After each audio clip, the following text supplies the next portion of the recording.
Vidange du pont arrière, remplissage avec de l'huile Castrol, entre 160 et 180 ml, avec une seringue bien entendu.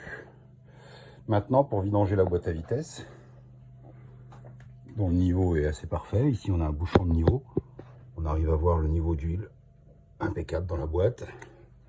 Le remplissage se fera par cet orifice là, et la vidange se fera là, en dessous. J'ai disposé un sac plastique pour éviter que de l'huile coule sur l'échappement. J'opère et je refais une petite vidéo derrière. Je vais tenter de faire la vidéo de la vidange. Vous voyez, le bouchon est desserré, presque enlevé. C'est parti, ça coule. Voilà. Je pose ça sur le bord de ma gamelle. On va laisser couler gentiment. L'huile est bien dégueulasse. C'est la première fois que l'huile est changée. La moto a 27 000 km. Je vais faire le tour. Voir si ça coule pas de l'autre côté. Non, non, tout va bien.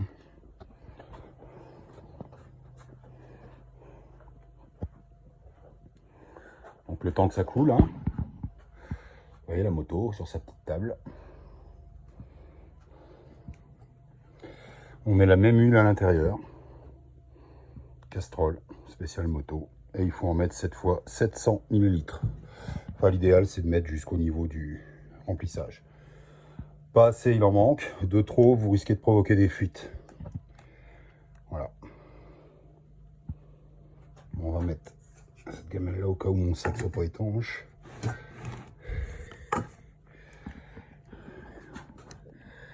Et on coule, hein. Bon, je reviendrai à la fin. Je reviens sur la révision de la boîte. Bon, comme vous voyez, ça coule toujours. L'huile est bien noire. Enfin, bien noire, chargée de particules. C'est le rodage, hein, c'est tout à fait normal. Hein. J'ai vidangé des centaines de boîtes de motos, de voitures. Les premières huiles, c'est toujours comme ça. C'est important, pas de les changer trop souvent, mais de les changer régulièrement, comme le constructeur préconise. Et surtout, ce qui est important, c'est de remettre exactement ce que le constructeur vous demande. Vous pouvez toujours inventer ce que vous voulez, mais le constructeur, il a des contrats avec eux, ils ont fait les bonnes huiles. Autant les utiliser. Il y a bien sûr des équivalents qui sont de très très bonne qualité, à vous de voir, mais mettez ce que le constructeur préconise, c'est tellement mieux. Vous voyez, il y a un petit aimant sur le bouchon.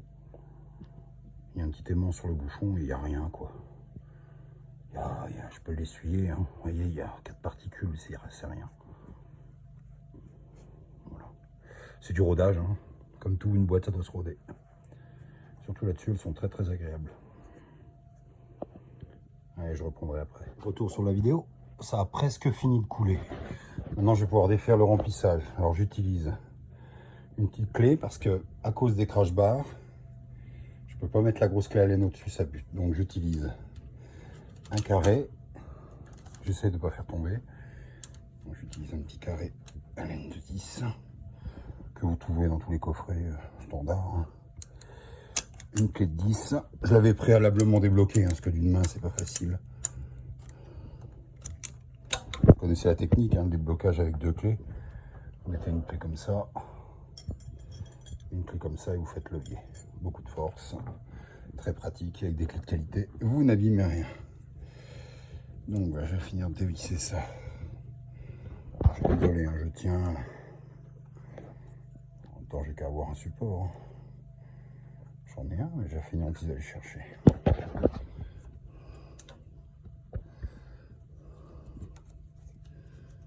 D'accord.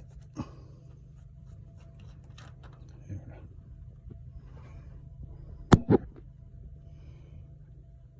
Le remplissage. Donc, vous voyez, on se retrouve avec les 3 bouchons. Donc le bouchon de vidange, le bouchon de niveau. Tout ça, c'est des joints permanents, vous ne les changez pas, hein, à moins qu'ils soient compromis dans leur intégrité. Et le bouchon de remplissage. C'est idéal d'enlever les 3. Vous remplissez par là, parce que c'est tellement plus facile. Vous vérifiez que le niveau, il arrive là.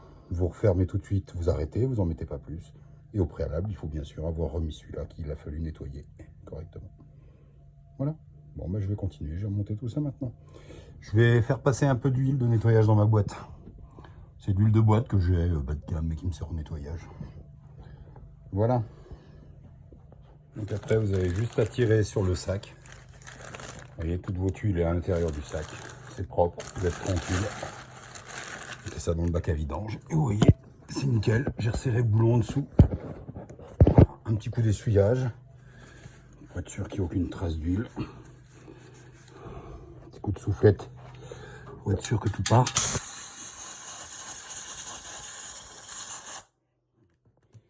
sera pour le contrôle visuel. Après fonctionnement, être sûr qu'il n'y ait aucune goutte. Petit essuyage des deux côtés. Ça a légèrement lubrifié l'échappement. Enfin voilà, vous voyez, c'est propre. C'est nickel, il n'y a rien, il n'y a pas d'huile, c'est pas gras.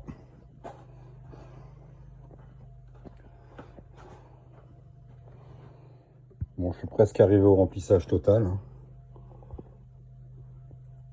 Je sais pas si on peut voir par le bouchon. Ça baigne dans l'huile. Je suis presque au ras. Incroyable cette huile, elle a une fluidité. On dirait de l'eau. Un peu plus épaisse. Check. C'est de l'eau qui vaut assez cher au litre.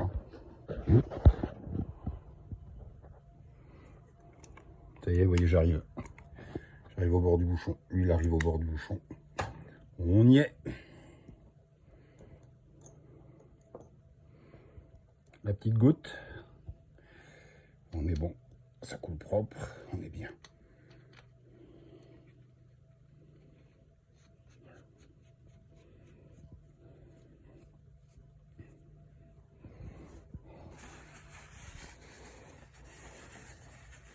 On a la bonne quantité. Vous voyez, il me reste un petit peu d'huile dans le bidon. Avec 1 litre, vous faites le pont. Là, il en faut... Donc il vous en reste un tout petit peu en rab. Hein, il reste à peine 100 ml de rab. On pourrait les mettre en cadeau, mais je ne le conseille pas. Voilà. Et bien, il me reste plus qu'à bloquer ça. Remettre mon bouchon là-haut. Je laisse bien égoutter pour pas avoir d'huile qui coule sur le dessus. On est bon. Allez, ça va être fini.